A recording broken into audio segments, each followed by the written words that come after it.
Hello, I'm Margie Brickley, a Bank Street College of Education professor. This is the part 3 of our early childhood series focusing on observation and reflection as a way to grow as a teacher. You're about to see scenes of everyday life in a classroom of 4-year-olds. After each scene, I'll lead a discussion with our panel of early childhood teachers, Janelle Barth, Josie Paul, and Jack Woodhull, who are studying at the Graduate School at Bank Street. If you're catching us now, you can go to part 1, where we introduce the importance of close observation and reflective conversations and examine classroom routines and transitions. Part 2 looks at dramatic play. Now in part 3, we observe a set of scenes to take a close look at the materials and environment of the early childhood classroom. In our first clip, we'll focus on a girl playing by herself with toy dinosaurs. We'll return with our observations and reflections.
You've heard a lot in your classes at Bank Street about the importance of observing children closely.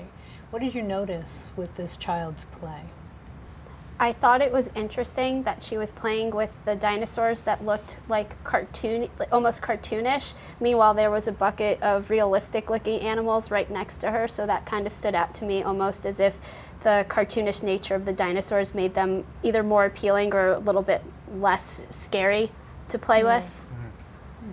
And I also noticed that she was like singing to herself with the dinosaurs and kind of like, it didn't seem like she wanted someone else to be there with her. I don't know, did you guys think that too? There's something about her face, her expression in that moment just made me wonder what she was thinking or what she was feeling. You could see she's got a bit of a runny nose. Is she under the weather a little bit?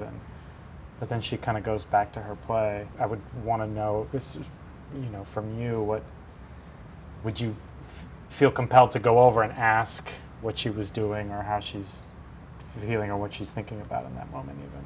It seemed like a very quiet, intimate moment for her just to kind of be there on her own. So I think it would just be more of like standing off and observing and seeing if she still remained comfortable in that play and kind of really just letting her do her own thing until either it looked like the play was breaking down or maybe it was being interrupted by another child.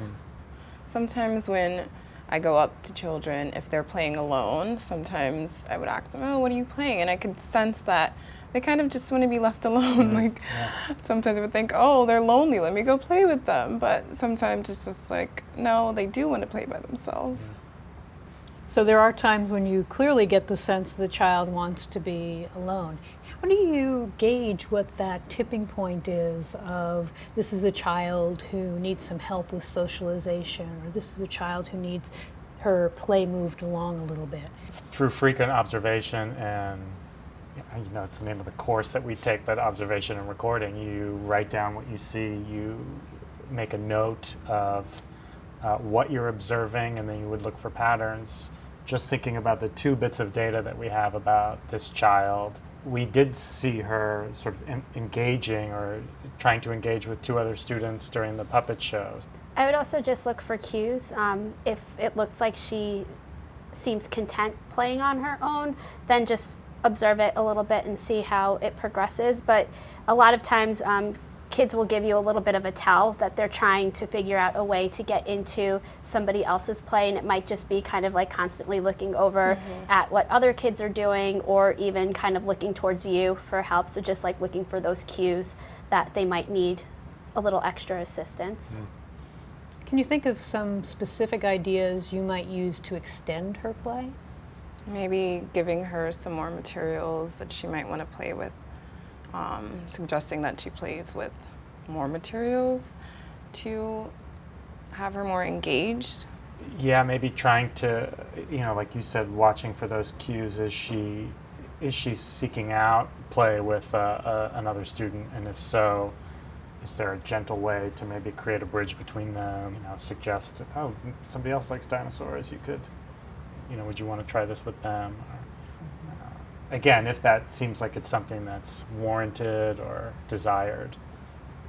It's also difficult with just that one snapshot to kind of just come up on the fly with ideas. So it might just be going over and asking her a couple of questions to see, kind of find out what she's doing, how she's engaging in the play. Like Josie said, a lot of times if kids really want to be left alone, they'll give you short answers, or they'll kind of almost like push you out of the play a little bit. So I would probably start by just asking some questions, and then based on her answers, seeing what could potentially be added to extend the play. Paper, scissors, crayons. These are some of the open-ended materials you will find in an early childhood classroom. We'll look at what the children do with these materials and with each other. That's right here if you're not using it right now. This is not a boy puppet. That's a girl puppet. Sophie B, I would like you to sit down while you're using the scissors. Girl puppet. Come sit here, Sophie. I'm What's wrong with girls? 1 second. Stop for 1 second. Come here. Two puppets. I would like you to sit down while using the The scissors. boy and the other boy. Okay. Thinking about this as an open-ended activity, what did you see in this video about how children were engaging and interacting with the material in different ways? They were using the scissors to cut out some objects from the paper and then putting it on their face. And I think the other girl said that she was making a mask, and I saw another student kind of using the crayon and making circles. So there's a lot you can do with those materials as a kid. Yeah, and just with the little girl who held the mask up to her face, and then the girl sitting next to her was just like, ah. Yeah. So you could see that there was a bit of an interaction, and they understood what the other child was doing and making. How do you think this would have been different if there had been a specific goal that the teacher had behind putting out these materials? In that moment, it seemed kind of like the teacher's goal, if she had one, was certainly with the one student both students who were using scissors, just kind of safely using scissors. When you're done with them, this is how you put them away. When you're using them, you sit down. And also helping that one student that she redirected to stay focused on the task. She put the scissors in the same spot when she laid the paper down on the table. So because it can be hard to be stopped from what you're doing, walk around the table and pick it up again. I was kind of impressed by that, actually. I think also too that if the teacher had a set goal and even a set model for what it looked like, you wouldn't have seen so much creativity and diversity in what the children were making. So that really stood out to me, is just that they all were able to interpret making a mask or using the scissors in the way that felt natural to them. Yeah. So there were many developmental points of entry for the children, from not using scissors at all to using scissors to make a mask, which is a pretty impressive feat in a room of 4-year-olds. And I think it was amazing that the kids, they focused their attention on the materials that they had at the table when there were so many other things going around. There were different materials, there were books you could see, there were toys, and even children speaking really loudly in the background, I heard.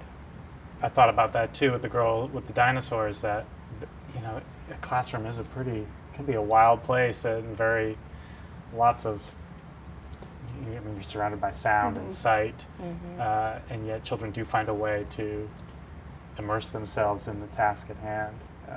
I'm always impressed by that. Even when I, as a teacher, sometimes feel completely overwhelmed by what's going on around me, some kids can find those little islands within the room. I think it's also important too to look out for those kids that might be overstimulated or feeling overwhelmed, and it can come out in so many different ways, like the child who is kind of bouncing around from one activity to the next, or the child who sits quietly in the corner. So it's really important because, like as you said, it could be really overwhelming as an adult, so imagine how overwhelming it could be for a 4-year-old child in that environment. I agree. This interaction at the sand table helps us understand how another open-ended material gives children so much to work with. There's a lot going on. Oh wait, I still see a little soap on it, so let me Go on your side. wipe down this area. Go on your side. Go on your side. Where the puppies are at? I mean, not the Go puppies. on your side. Go on your side. Yeah. We're gonna keep. Mother, we're gonna keep mixing it till it turns black. I'll put the baking spray in. Baking spray. So baking flour, so my cake won't stick to my hand. So the cake won't stick to my hand. I need the cake flour. Mine is gonna be better than mine. Everybody's cake is gonna be mine is gonna beat mine is gonna beat all of yours. I heard you say. No, mine is all of yours. Okay, let's stop thinking about who's gonna be better. Let's stop. Yeah, it tastes good. And right now, me. I'm gonna taste mine. It tastes a little sour, but it tastes good. What kind of play themes did you see going on at the sand table? So cooking and eating. Yeah, and at the beginning, just kind of exploring the material, holding the spoon up and watching the sand kind of come falling out, seeing what that looks like, feeling what it feels like. I'm sure the spoon gets a little bit lighter the more sand falls out of it. Just a lot of that sensory input. And it should be fascinating to them that the sand is purple. Right, I've seen that yeah, yeah, before. absolutely. Yeah. The one thing I noticed too is as the teacher came in and out, there was no comments about like, oh, remember to keep the sand in the table, or oh, remember don't be messy. It was kind of just like letting them play. And I know for a lot of parents, like walking into a situation like that, they'd be like, oh my goodness, that's so messy. How can you even stand it? But part of being in a forced classroom is being willing to let go of that a little bit and let the kids explore the environment.